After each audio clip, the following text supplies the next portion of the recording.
যত দিন যাচ্ছে তত যেন কঠিন থেকে কঠিনতর হচ্ছে ইমিগ্রেশন রুলস বা ইমিগ্রেশন নীতি ব্রিটেনের। আর এই নীতির মানে চাপে পড়ে পিষ্ট হচ্ছে যারা বাংলাদেশ থেকে বা বিভিন্ন রাষ্ট্র থেকে, তো আমি আমি বাংলাদেশের কথাই বলছি, বাংলাদেশ থেকে যারা স্বপ্ন নিয়ে আসে ব্রিটেনে, এখানে একটি উন্নত জীবন ব্যবস্থা চিন্তা করে, যে জীবন মান উন্নত করার চিন্তা ভাবনা নিয়ে এদেশে আসেন স্থায়ীভাবে থাকার জন্য। আসলে ইমিগ্রেশন রুলস এতটাই কঠিন করছে, সামনে তাদের ভবিষ্যৎ আসলে কি হবে যারা এখানে ওয়ার্ক, যেমন স্কিল ওয়ার্কার হিসেবে এসছেন, যারা এখানে স্নাতক ডিগ্রিও পাশ করে ফেলেছেন, স্টুডেন্ট ভিসায় আছেন, যারা এখানে মানে বিভিন্ন ক্যাটাগরিতে লাইক স্কেল আপ ভিসায় যারা আছেন, সকলের জন্য আহ, খুব কঠিন থেকে কঠিনতর হয়ে যাচ্ছে আগামী দিনগুলো। এবং এই অভিবাসন নীতি এতটাই কঠিন হয়েছে যে মানুষ আসলে স্ট্রেসফুল লাইফ লিড করছে ব্রিটেনে।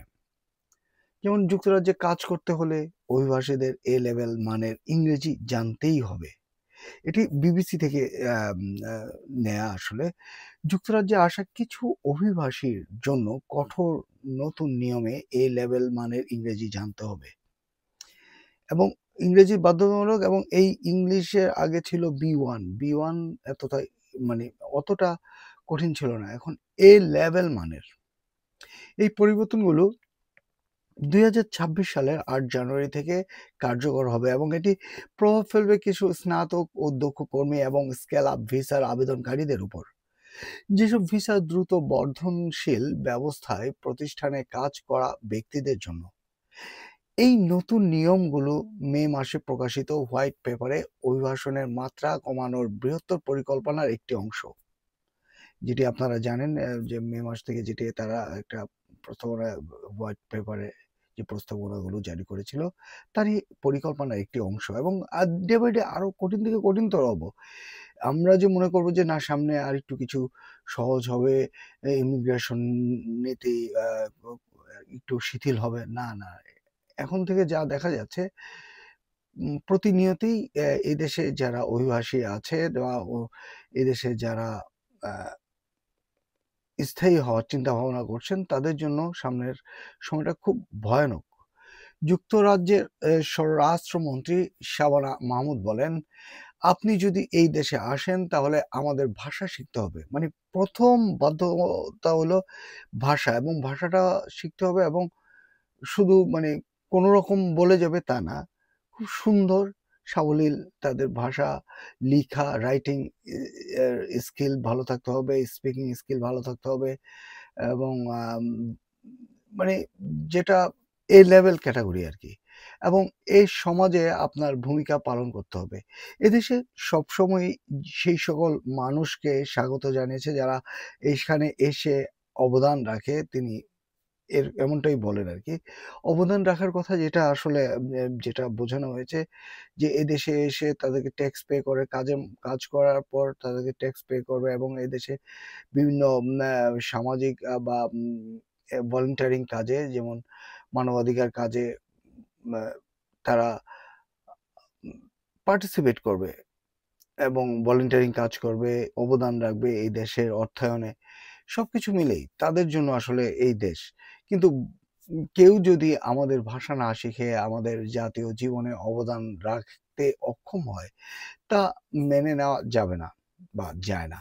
ভিসার প্রক্রিয়ায় অংশ হিসেবে মানে আবেদনকারীদের স্পিকিং, বললাম না, speaking, listening, reading and writing দক্ষতার হোম অফিস অনুমোদিত প্রতিষ্ঠানের সরাসরি পরীক্ষা নিয়ে, মানে একদম সরাসরি পরীক্ষা দিয়ে প্রমাণ করতে হবে।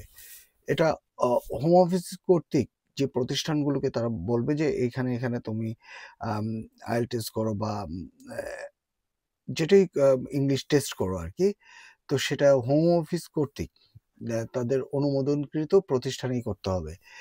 দক্ষ কর্মী, স্কেল আপ এবং হাই পটেনশিয়াল ইন, মানে এটাকে বলা হয় ইন্ডিভিজুয়াল এইচপিআই।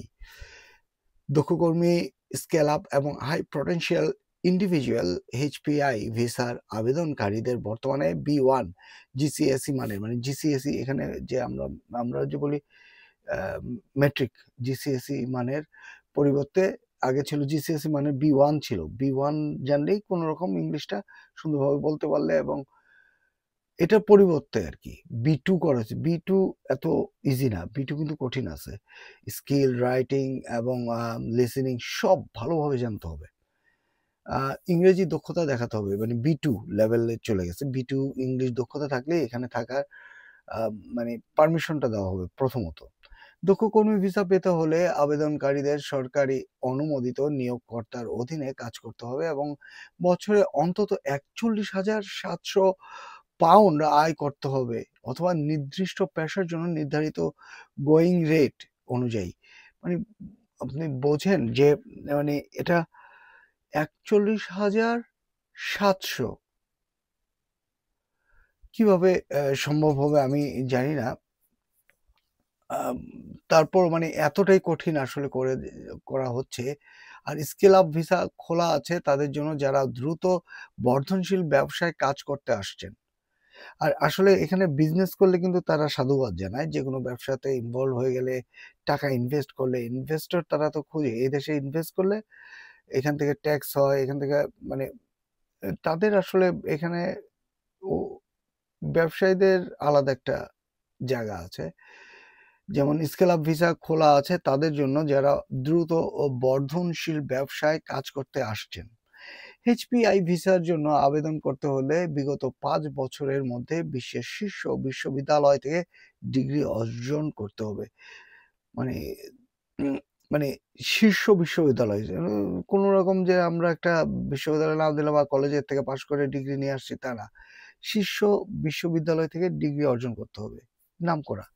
ব্রিটিশ কাউন্সিল জানিয়েছে যারা B2 লেভেল অর্জন করে তারা জটিল লেখা ও ভাবনা বুঝতে পারে। B2 টা এরকমই, যেমন আমরা B2 টা দিয়েছিলাম। স্বাচ্ছন্দ্যে ও সাবলীলভাবে মত প্রকাশ করতে পারে এবং স্পষ্ট ও বিশদ লেখা উপস্থাপন করতে পারে।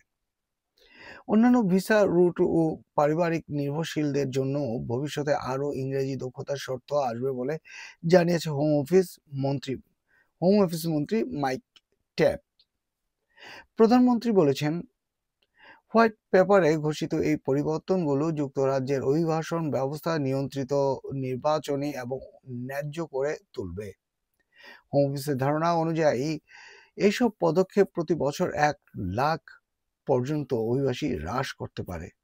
আসলে অনেকেই তো আসলে পারবে না, অনেকেই তো পিছিয়ে যাবে, অনেকেই এই যে তাদের নিয়ম, নতুন নিয়ম আসতে যাচ্ছে, এই নিয়মের জাতাকলে পরে অনেকেই এই দেশ ছাড়তে বাধ্য হবে। যুক্তরাজ্যে ২০২৪ সালে নেট মাইগ্রেশন ছিল ৪,৩১,০০০, যা ২০২৩ সালে ৯,০৬,০০০ থেকে প্রায় ৫০% কম। আর ২০২৩ ছিল ৯ লক্ষ, আর ২০২৪ এসে ১ বছরে একদম অর্ধেক কমায় আনছে। অন্যান্য বিষয়গুলো যেগুলো শরণার্থীদের জন্য যুক্তরাজ্যে স্থায়ী বসবাসের পথ দীর্ঘতর হবে, অভিবাসীদের যুক্তরাজ্যে বসবাসের অধিকার অর্জন করতে হবে। সর্বোপরি আসলে এটাই বোঝা যাচ্ছে যে আগামীতে মাইগ্রেন্ট যারা আছে এদেশে, বিভিন্ন দেশ থেকে আগত যে মাইগ্রেন্ট, তারা আসলে নতুন করে এদেশে তাদের আইএলআর পেতে খুব ব্যাক পেতে হবে, কষ্ট পেতে হবে। এটা একদম স্পষ্ট প্রতীয়মান। রুলস অ্যান্ড রেগুলেশন তারা মাইগ্রেশনদের জন্য এত কঠিন থেকে কঠিনতর করছে, আরো সামনে করবে, যে আসলে দিশেহারা হয়ে যাবে অনেক মাইগ্রেন্ট এখানে যারা স্থায়ী বসবাস করার জন্য চিন্তা করছেন, এবং নতুন যারা এসছেন তারা হতাশ হয়ে যাবে। আসলে এদেশে এই মাইগ্রেশন নীতিটা সবসময় কঠিন ছিল, কিন্তু যত দিন যাচ্ছে তত আরো কঠিন হয়ে আসছে, আরো মানে আ এতটাই আ জটিল হয়ে যাচ্ছে যে মানুষের আ ব্রিটেনে থাকার ইচ্ছাটুকু, আসলে তারা মাইগ্রেন্ট কমানোর জন্যই এটা করছে আসলে। এই নীতি চালু করলে যে তারা নতুন কঠিন নিয়ম চালু করতে যাচ্ছে, যাতে মাইগ্রেশন কমে যাবে। এটার জন্যই আসলে মূলত এই নিয়মগুলো করা। তারপরেও যে নিয়মগুলো দিয়েছে এগুলো যদি সঠিকভাবে মানতে পারেন তাহলে এদেশে আইলার পাওয়ার সমূহ সম্ভাবনা আছে। মোহাম্মদ নাসুজ্জামান, হেজবি অনলাইন, লন্ডন।